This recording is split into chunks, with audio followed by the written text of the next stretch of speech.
Olá, pessoal! Seja mais uma vez bem-vindo ao canal. Hoje abordaremos um tema bastante discutido em diferentes canais espalhados pelo YouTube, que é a identidade da real divindade cultuada pelos antigos hebreus. É notório e não é de hoje que os míticos patriarcas bíblicos não adoravam Jeová. Para um cristão negacionista é muito difícil encarar essa realidade. Na abordagem de hoje, vamos apresentar uma passagem bíblica que deixa bem explicitado quem era o Deus dos primeiros hebreus. Quando Jacó foge da cidade de Siquém, por causa da matança provocada por seus filhos ali, o escritor nos diz o seguinte: disse Deus a Jacó: levanta-te, sobe a Betel e habita ali, faze ali um altar ao Deus, que te apareceu quando fugiste da face de Esaú, teu irmão. Gênesis 35 verso 1. Na passagem, uma ordem para que Jacó vá a Betel e lá construa um altar ao Elohim que lhe apareceu enquanto fugia de Esaú. O texto não identifica quem é o Deus para quem Jacó deverá construir um altar em Betel. Na verdade, Jacó, como adiante veremos, sequer sabe onde fica Betel. Jacó também não conhece o nome Jeová, YHWH.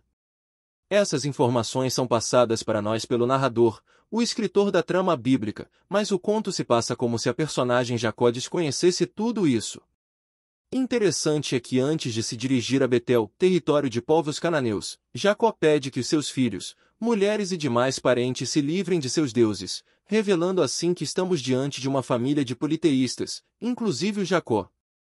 Então disse Jacó à sua família e a todos os que estavam com ele: lançai fora os deuses estrangeiros que estão no meio de vós, purificai-vos e mudai os vossos vestidos, levantemo-nos e subamos a Betel. Ali farei um altar ao Deus que me respondeu no dia da minha angústia e esteve comigo no caminho em que andei. Deram, pois, a Jacó todos os deuses estrangeiros que possuíam, e as arrecadas que pendiam das suas orelhas. Jacó escondeu-os debaixo do terebinto que está junto a Siquém. Gênesis 35, 2-4. O destaque que fazemos aqui é que os deuses dos familiares de Jacó são chamados de deuses estrangeiros. Por que estrangeiros? Ora, os familiares de Jacó são pessoas que nasceram na Mesopotâmia, Harã, terra de seu avô, Abraão, e também de sua mãe, Rebeca. A fim de evitarmos confusões, vamos resumir as explicações. As mulheres de Jacó, 70% de seus filhos, seus servos e outros são todos estrangeiros, pois não nasceram nas terras de Canaã, lugar em que eles se encontram nesse momento da trama. Todos eles possuem deuses que adoravam lá na Mesopotâmia. Todos vocês sabem que a Mesopotâmia era um lugar em que as pessoas eram politeístas, elas adoravam milhares de deuses. Portanto, são deuses desconhecidos ou estrangeiros para a população local de Canaã, lugar onde eles estão agora. Percebam que o Deus ao qual Jacó erguerá um altar em Betel não é considerado um Deus estrangeiro, para o escritor. Esse Deus é da mesma localidade do escritor. Tanto o Deus que fala Jacó quanto o escritor são nacionais de Canaã.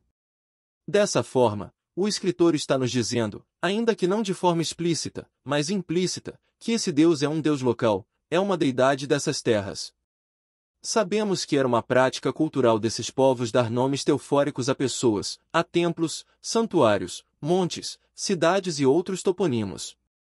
Pois bem, o lugar indicado pela divindade, naquele momento, não se chamava Betel, mas, sim, Luz. É Jacó que ao chegar em Luz troca-lhe o nome para Betel. Assim, Jacó não conhece aquele lugar por Betel, como já o dissemos. Edificou ali um altar e chamou ao lugar El Betel, porque ali Deus se lhe revelou, quando fugiu da face de seu irmão. Gênesis 35, 7. Aí ficou com medo e disse: este lugar dá medo na gente. Aqui é a casa de Deus, aqui fica a porta do céu. Gênesis 28, 17. Naquele lugar havia uma cidade que antes se chamava Luz, mas Jacó mudou o seu nome para Betel. Gênesis 28, 19. Jacó, ao trocar o nome do lugar por Eu, Betel, faz uso de um nome teofórico. Ele junta a partícula identificadora da divindade a qual ele agora é devoto e forma o nome Betel. Bet, no idioma hebraico, quer dizer casa. Logo a tradução literal para Betel seria casa de Eu. É óbvio que esse relato é um mito. É impossível que um estrangeiro adentre em terras cujos donos sejam reis, e saia a seu bel prazer mudando nomes de cidades. Agora, por que aquela cidade tinha o nome de Luz? Acreditamos que o nome Betel tem a ver com luz, Sabe por quê? Porque Betel, como já dito, literalmente quer dizer casa de Eu, ou seja, estamos diante de um santuário ou templo de uma divindade. Vale destacar ainda que Betel está relacionado à categoria de nomes divinos. Nomes antigos de templos, em sua maioria, carregava a palavra hebraica Bet, casa, em sua constituição. Podemos citar, por exemplo, Bet Dagon, Bet Oron, Bet Baal, Bet Anat, Bet Eu e outros. Na antiguidade, acreditava-se que a casa ou templo dos deuses emanava luzes. O que explicaria a relação entre o nome Luz e Betel? Na trama bíblica, o escritor diz que a divindade mandou Jacó se dirigir a Betel. Mas como ele poderia ir para um lugar de nome Betel? Esse lugar ainda não existia, pelo menos não era conhecido por esse nome. Esse tipo de passagens ocorre constantemente na Bíblia. Isso se dá porque o escritor é quem escreve a história, os fatos já lhe são conhecidos. Assim, ele pode dizer que o Deus de Jacó mandou que ele fosse para Betel. Percebam que antes de Jacó estar em Luz, seu avô Abraão já havia passado por lá, muitos anos antes. Depois disso Abrão foi para a região montanhosa que fica a leste da cidade de Betel e ali armou o seu acampamento. Betel ficava a oeste do acampamento, e a cidade de Ai ficava a leste. Também nesse lugar Abrão construiu um altar e adorou o Senhor. Gênesis 12:08. Abrão saiu do Egito com a sua mulher e com tudo o que tinha e foi para o sul de Canaã. E Ló, o seu sobrinho, foi com ele. Abrão era muito rico, tinha gado, prata e ouro. Ele foi de um lugar para outro até chegar à cidade de Betel, e dali foi para o lugar que fica entre Betel e Ai, onde já havia acampado antes. Abrão chegou ao altar que ele havia construído e adorou a Deus, o Senhor. Gênesis 13:1-4. Perceberam? A personagem da trama, Abraão desconhece uma cidade ou lugar de nome Betel.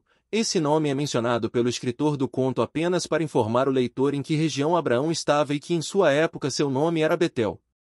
Segundo o conto, Betel só passa a ser conhecido por esse nome muitos anos depois de Abraão, quando seu neto Jacó muda-lhe o nome. Outro fato interessante é que o escritor nos diz que nesse lugar a divindade se revelou a Jacó, isto é aqui que Jacó identifica seu Elohim como sendo a deidade Eu.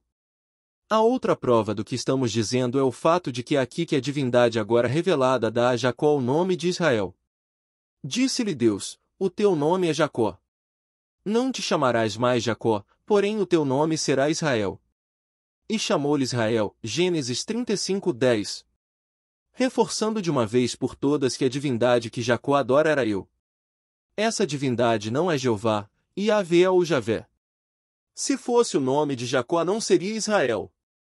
E para não deixar dúvida de que aquela divindade era Eu, o escritor nos diz que ela se apresenta a Jacó nos seguintes termos. Disse-lhe mais, Eu sou El Shaddai, frutifica e multiplica-te. Uma nação e uma multidão de nações sairão de ti, e reis procederão dos teus lombos. Gênesis 35:11. A divindade se apresenta e diz a Jacó que seu nome é El Shaddai. A apresentação da divindade não fica só nisso, vai mais além, ela diz que era o Elohim dos pais de Jacó. Quando o escritor diz que aquela divindade era o Deus do pai de Jacó, isso significa que até aquele momento, aquela deidade não era a de Jacó. A terra que dei a Abraão e a Isaque, a te a darei, também a tua descendência depois de te darei a terra. Gênesis 35:12. O Elohim afirma que havia dado terras a Abraão e a Isaque e que tais terras, agora seriam de Jacó. Portanto, a divindade se identifica como sendo a mesma que era adorada pelos ancestrais de Jacó. E não há nenhuma novidade nisso, vês que era muito comum, para não dizer regra, que os filhos adotassem os mesmos deuses de seus pais. Não é por nada que ouvimos e lemos muito na Bíblia, o Deus de meus pais. Fica provado, portanto, que o Deus dos patriarcas era um Deus nacional de terras cananeias e que se chamava Eu.